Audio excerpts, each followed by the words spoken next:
Transamérica, 9 horas e 29 minutos. A partir de agora, nós vamos tratar de um assunto muito interessante, muito bom. Nós vamos saber dos desafios e vantagens de viajar em grupo para destinos internacionais.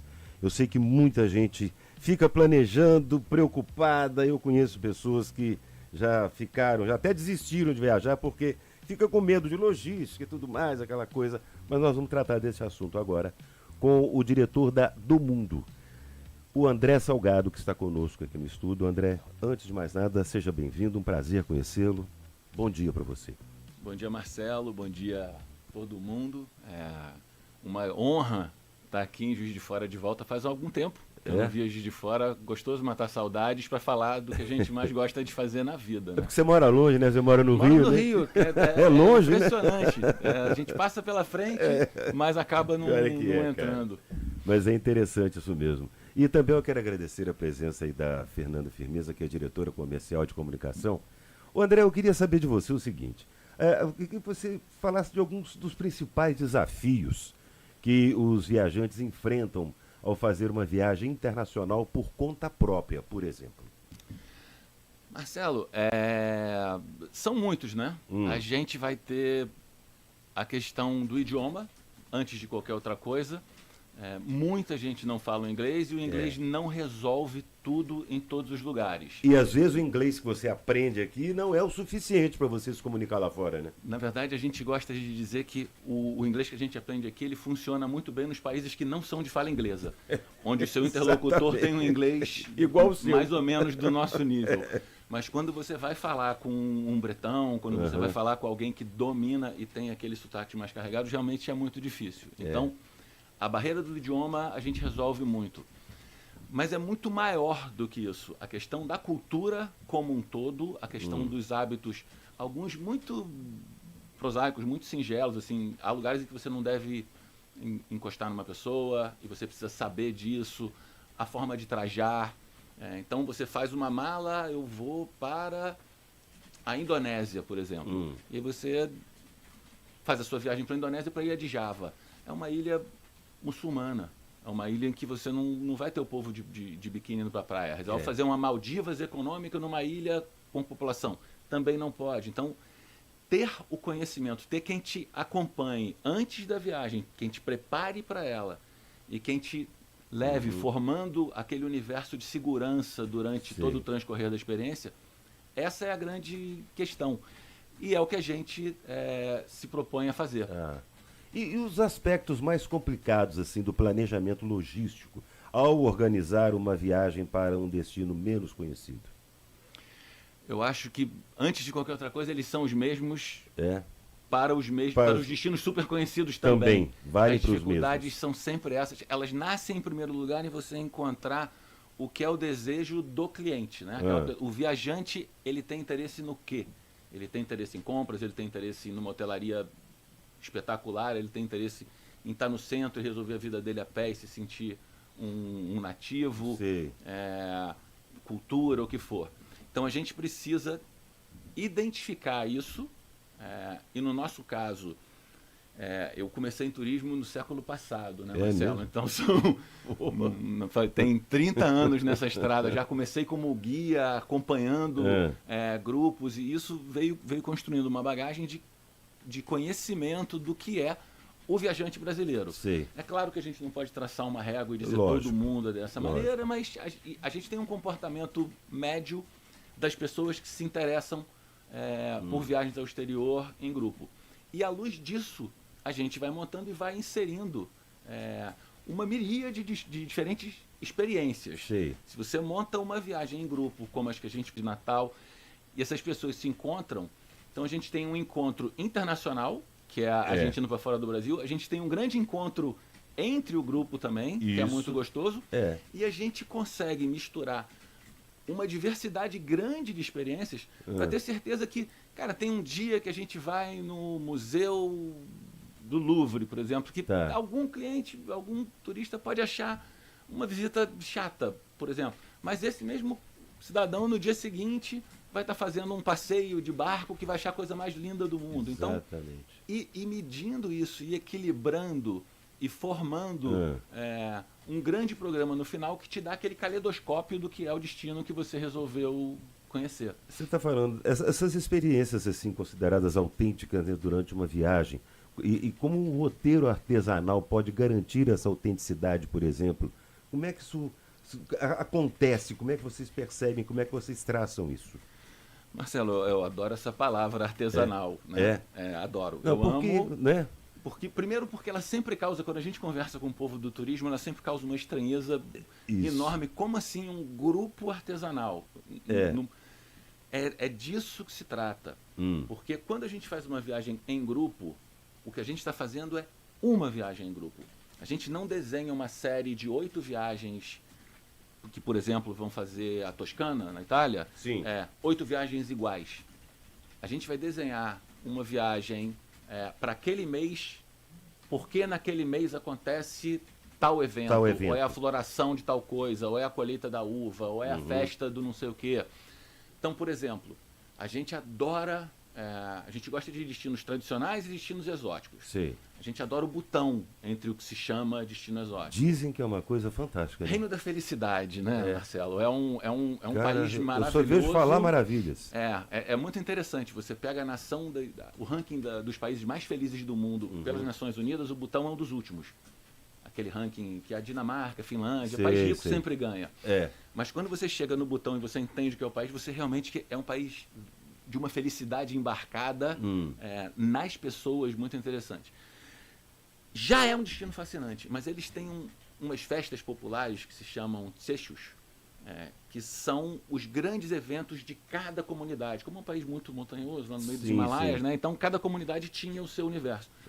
E a gente tem a oportunidade de participar dessas festas. Então a gente monta uma viagem para o Butão, já fui algumas vezes, né? Assim, cara, eu sei que esse trecho é bacana, esse é bacana, esse é bacana, esse é bacana. Já tem os locais onde vale a pena frequentar. E o que você inclui? Como que esse turista é recebido nessas festas, André? Nossa, essa talvez seja um highlight maravilhoso, porque a gente chega no Butão, a primeira coisa... fantástico, né? Invariavelmente são os únicos estrangeiros nessas festas, porque nós preferimos trabalhar com as festas menores. Tem 2 ou 3 seixos que reúnem 5 mil pessoas, 700 turistas, que são nas maiores cidades. A gente gosta dos pequenos, a gente leva o nosso grupo todo para comprar trajes butaneses, coas e guiras. Então todo mundo se veste, é ajudado na hora de vestir, porque não é um traje fácil. Aí a gente chega nessa festa... A gente já tem tudo organizado, já tem um almoço preparado, a gente convida o monge-chefe, que é sempre a autoridade suprema da festa, para vir almoçar com a gente. E aí você tem dança, tem um paralelo, talvez uma festa junina, porque a festa junina tem esse coeficiente, esse viés religioso, e tem a coisa das barraquinhas, da comida, da diversão. Isso. O Tsecho é uma grande festa junina nos Himalaias, super colorida e como o butanês não vê muito estrangeiro, muito menos nessas menores localidades que a gente vai, a gente realmente é saudado, é acolhido da maneira mais calorosa que a gente possa imaginar. Em termos de segurança, planejamento, já falei, isso aí é uma imersão cultural que vocês fazem, né? Participando de uma festa dessa, com os trajes e tudo mais. Quer dizer, já são alguns dos benefícios de se planejar uma viagem em grupo. Mas, além disso, em termos de segurança, o que você pode afirmar com relação a isso? Principalmente para essas culturas que você não está acostumado, não sabe como proceder. Então, de novo, né? A primeira coisa que eu sempre gosto de fazer é trazer todo mundo mais ou menos para o mesmo plano. Sim. Eu só fui furtado uma vez na minha vida viajando. É mesmo? E eu viajo Onde? Nossa, de curiosidade. Em Copenhague. Você tá de brincadeira. Na Dinamarca. Olha que coisa. Isso é ironia. E eu diria que faltam poucos lugares esquisitos no mundo para eu ir. Os malucos mesmo. E a vez que eu fui furtado na minha vida foi Copenhague.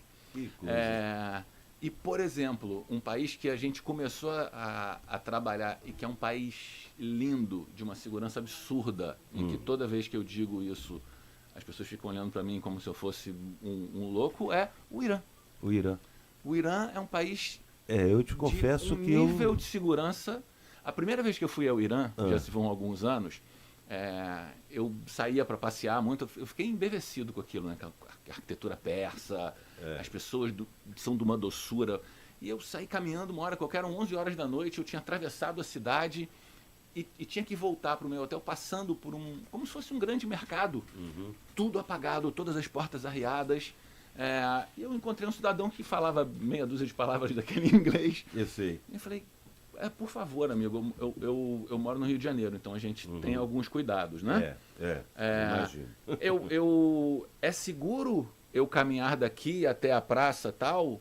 Aí o cidadão virou-se para mim e falou, não tem ninguém. Falei, sim, exatamente. Não tem ninguém. Não tem ninguém. É seguro eu caminhar?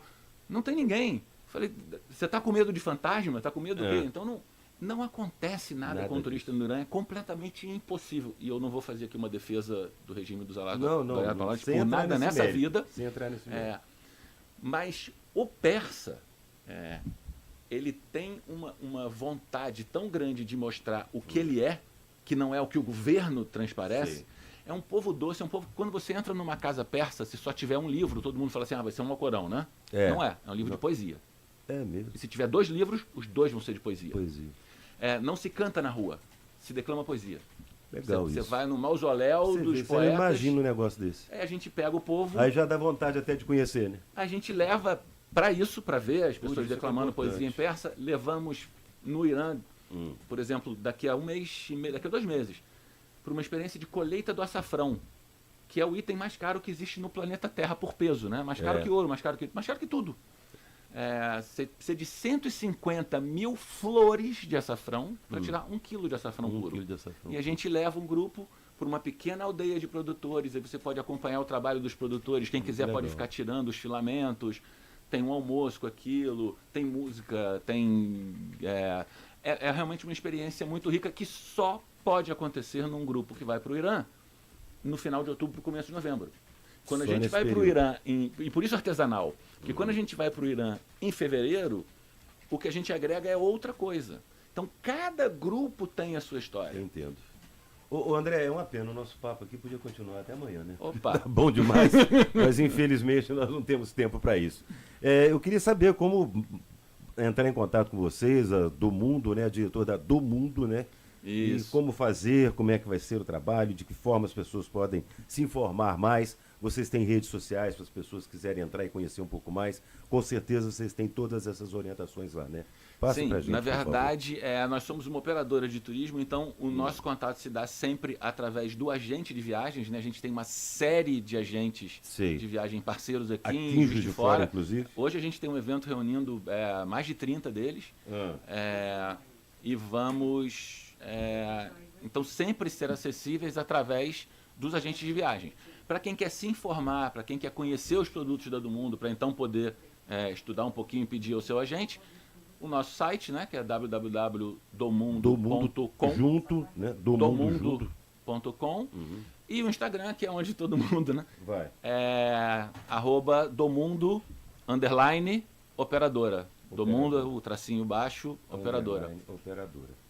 E nós devemos ter novidades daí pra frente aqui na Transamérica, né? Com algumas pílulas daí pra frente, né? Opa! Daqui a pouquinho mais em breve nós vamos falar mais sobre isso. Quero agradecer imensamente, um prazer enorme te conhecer, simpaticíssimo. Espero que você volte aqui. Sempre que vier a Juiz de Fora, vem cá pra gente bater um papinho aí, conhecer um pouco mais. Com certeza. Obrigado, viu, meu cara? Obrigado, você, forte abraço. Mundo, forte abraço. Valeu, galera. Obrigado pela participação de vocês. Transamérica 943.